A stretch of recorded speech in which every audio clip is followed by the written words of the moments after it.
Hello everyone, कैसे हैं आप सब। तो today we are going to start our chapter comparing quantities MCQs. तो बेटा अभी तक हमने अपना पूरा चैप्टर कंप्लीट कर लिया है। सारे थ्योरम्स, सारे फॉर्मूलाज, सारे कॉन्सेप्ट, सब कुछ हम अभी तक पढ़ चुके हैं इसमें। ठीक है, तो आज हम स्टार्ट करने वाले अपने एमसीक्यू क्वेश्चन, बिकॉज बेटा एमसीक्यू क्वेश्चंस आपके पेपर्स में आते हैं। ठीक है, और एमसीक्यू क्वेश्चंस को आप किस तरीके से जल्दी अटेम्प्ट कर सकते हैं, बिकॉज वहाँ पे आपका सिर्फ अपना आंसर लिखना होता है या आंसर टिक करना होता है, साथ में कुछ नहीं करना है कि वहाँ पे आपकी कैलकुलेशन चेक नहीं होती, वहाँ पे कुछ भी चेक नहीं होता। If you are attempt the right option then you will get the full marks, otherwise you will get 0। Okay, तो स्टार्ट करते हैं बेटा। तो मैंने 3-4 जो मेन और बेसिक आपके एमसीक्यूज हैं उनको मैंने बोर्ड पे लिखा हुआ है, तो मैं उन्हीं से स्टार्ट करता हूँ और साथ साथ आपको अदर एमसीक्यूज भी स्टार्ट कराऊंगा। तो देखिए बेटा, फर्स्ट एमसीक्यू है on what a discount is calculated. तो देखिए हम डिस्काउंट किस चीज़ पे कैलकुलेट करते हैं बेटा। अगर हम कोई चीज़ खरीदने जा रहे हैं तो हमें किस चीज़ पे डिस्काउंट मिलता है। तो डिस्काउंट हमेशा हमारे कॉस्ट प्राइस पे मिलता है। तो इसका ऑप्शन क्या हो जाएगा आपका, कॉस्ट प्राइस। ठीक है, and on what figure the VAT of a product is calculated. आप वैट हमेशा किस चीज़ पे कैलकुलेट करते हैं, जिस चीज़ को हम बेच रहे हैं उसके ऊपर आपको कितना टैक्स देना है। तो बेचते हैं तो हम किस चीज़ के ऊपर बेचते हैं, सेलिंग प्राइस पे बेचते हैं। तो इसका आंसर क्या हो जाएगा आपका, selling price. Okay, and on which of the following percent of profit और लॉस हम किस चीज़ पे बेटा कैलकुलेट करते हैं, हमेशा अपनी कॉस्ट प्राइस पे, कि हमने कितने की चीज़ खरीदी थी और हमने उसको कितने में बेचा। अगर हमने 100 रुपये की चीज़ खरीदी थी, हमने उसको 120 रुपये में बेचा तो हमें 20% प्रॉफिट हुआ। अगर हमने उससे 80 रुपीज़ में सोल्ड कर दिया तो हमारे को 20% लॉस हुआ। तो हम किस चीज़ के ऊपर कर रहे हैं बेटा, हम हमेशा करते हैं अपना कॉस्ट प्राइस के ऊपर। अब देखिए क्वेश्चन है, if an article sold for ₹100 then there is a gain of 20 rupees. तो उसने 100 रुपये की चीज़ खरीदी थी। ठीक है, अभी जैसे कि सेम क्वेश्चन का अभी एग्जाम्पल भी दे रहा हूँ मैं आपको नीचे साथ साथ, कि आपको 100 रुपये की आपने चीज़ खरीदी और 20 रुपये आपको गेन हुआ उस पर। तो आपको टोटल कितना गेन हुआ बेटा, 20%। कैसे फाइंड आउट करते हैं, 100 रुपये की चीज़ थी, है ना, 20 रुपये में बेच दी, into 100, this is the percentage. तो कितना हो गया आपका, 20% प्रॉफिट हो गया। ठीक है, तो इस टाइप के काफ़ी क्वेश्चंस आपके रहते हैं और काफ़ी इंपॉर्टेंट और अच्छे क्वेश्चंस बेटा मैं आपको कराने वाला हूँ आज।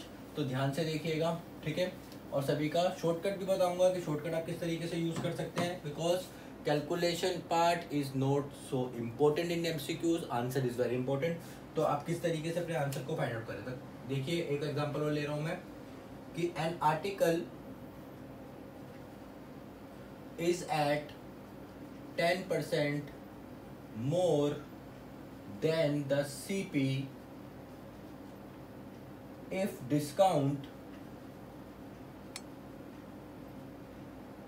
of 10% is allowed, then which of the following is right। ठीक है, तो उसने आपको ऑप्शन दिया, A is 1% loss, B is 1% gain, C is no gain no loss, and D is none of these. Okay, तो देखिए बेटा, उसने आपको बोला कि कोई आर्टिकल है जो पहले से ही सीपी से 10% ज़्यादा के रेट पे बेचा जा रहा है। तो मान लेते हैं जो हमारा एक्चुअल सीपी है वो कितना है, 100 रुपीज़। 100 क्यों मान रहे हैं बेटा, 100 मानने से हमारे को ये फायदा होता है क्योंकि हम हमेशा परसेंटेज को 100 में काउंट करते हैं, परसेंट, है ना। तो सेंट के ऊपर कंसिडर करा जाता है। तो अगर हम सीपी मान लें कि 100 रुपीज़ की कोई चीज़ थी, तो 100 रुपीज़ की चीज़ पे आपको कितना, आपने 10% उसको ज़्यादा में बेच रहे हैं, तो 100 का 10% क्या हो जाएगा बेटा, that is 1/10 of 100, that is 10 rupees. तो आपका जो सेलिंग प्राइस हो गया वो कितना हो गया, 110 रुपीज़, है ना। अब 110 रुपये की चीज़ आपने बेच रहे हो और 110 रुपये की चीज़ पे आप कितना परसेंट उसको वो कर रहे हो, 10% ही क्या कर रहे हो, डिस्काउंट भी दे रहे हो ना।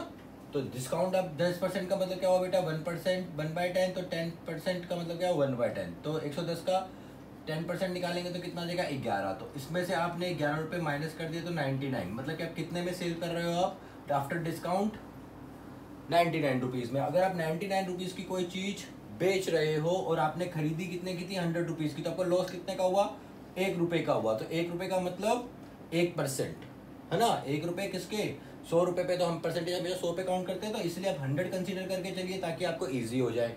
तो आपका आंसर क्या हो जाएगा, 1% लॉस। तो आंसर इज 1% लॉस। फिर से देखिए बेटा, आप हमेशा 100 लीजिए, 10% का मतलब 1/10 टोटल। देखिए क्वेश्चन के हिसाब से आपका चेंज होता रहता है, तो ऐसे घबराने की जरूरत नहीं है और ज़्यादा सोचने की भी जरूरत नहीं है। बस अपने बेसिक कॉन्सेप्ट्स को लर्न रखिए, बेसिक कॉन्सेप्ट्स को लर्न रखेंगे तो कोई भी प्रॉब्लम नहीं होगी, ठीक है। अब देखिए क्वेश्चन है एक और, मैं आपके लिए लिख रहा हूँ, इम्पोर्टेंट है। If mark price of a box is ₹10 and a discount of 10%, पहले मैं क्वेश्चन लिख देता हूँ बेटा सारे ताकि आपको थोड़ा इजी हो जाए, is allowed, then what should be the selling price? Option A is 10 rupees, B is 9 rupees, C is 11 rupees, D is 15 rupees. Okay, ये आपको दिया गया। तो देखिए बेटा, एक तो क्वेश्चन ये हो गया, जो क्वेश्चन अच्छे हैं मैं वही लिख रहा हूँ आपके लिए। देखिए क्वेश्चन हो रहा है हमारे पास, तो this is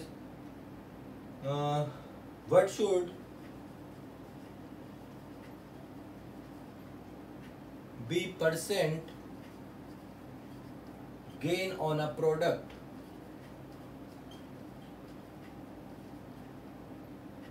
when it is sold for ₹120 with a gain of ₹20, ठीक है। ऑप्शन दिया है आपको 20%, बी आपको दिया है 25%, सी आपको दिया गया है 22%, डी आपको दिया गया है 16.25%, ठीक है। तो देखते हैं बेटा क्या आते हैं आपके दोनों के आंसर्स। तो देखिए उसने मार्क प्राइस आपको बोला है कि 10 रुपये आपका मार्क प्राइस है फर्स्ट क्वेश्चन पे, और 10% ही आप क्या कर रहे हो, उस पर डिस्काउंट दे रहे हो। 10% का मतलब क्या होता है बेटा, 10/100 दैट मीन्स 1/10। तो आपको 1/10 निकालना है किसका, तो 10 का 1/10 करोगे तो क्या हो गया, 1, है ना। तो 1 रुपये का आपने डिस्काउंट दिया 10 रुपये पे, 10 रुपये पे 1 रुपये का डिस्काउंट, तो आंसर नो, 9 रुपीज में सोल्ड किया। अब देखिए सेम क्वेश्चन है, what should be the percent gain on a product when it is sold for ₹120 when it is gain of ₹20, ठीक है। तो आपने 120 रुपये की चीज बेची, this is the selling price, ठीक है। मान लेते कॉस्ट प्राइस आपका x है और आपको प्रॉफिट कितना हो रहा था इस पे, 20 रुपये का हो रहा था, तो आपका कॉस्ट प्राइस कितना हो जाएगा बेटा, ठीक है। देखिए ना, आप सिंपल तरीके से समझिएगा। सेलिंग प्राइस आपको दिया गया है ₹120, उसने आपको गेन भी दे दिया है 20। सेलिंग प्राइस क्या होता है बेटा, yes, cost price plus gain, है ना। तो गेन आपको दे दिया उसने, तो गेन आपका जो है 120 रुपये पे, तो x की वैल्यू 100, सेलिंग प्राइस कितना था आपका 120, CP प्लस 20, तो CP कितना हो गया बेटा 100 रुपीज़। तो आपको 120 रुपये का गेन हुआ कितने पे, 100 रुपये पे, तो आपका कितना परसेंट हो गया, 20% हो गया, है ना। तो इस टाइप से क्वेश्चंस बहुत इजी रहते हैं। जो जरूरी नहीं है बेटा कि आपको कैलकुलेशन कैसे करनी है, आप कैसे भी रेफरली कैलकुलेशन कीजिए, बस आपका आंसर करेक्ट होना चाहिए। आपका अगर बेसिक कॉन्सेप्ट्स क्लियर है तो आप इस टाइप के क्वेश्चंस को बहुत इजीली कर पाएंगे, ठीक है। तो मिलते हैं नेक्स्ट लेक्चर में विद न्यू क्वेश्चंस।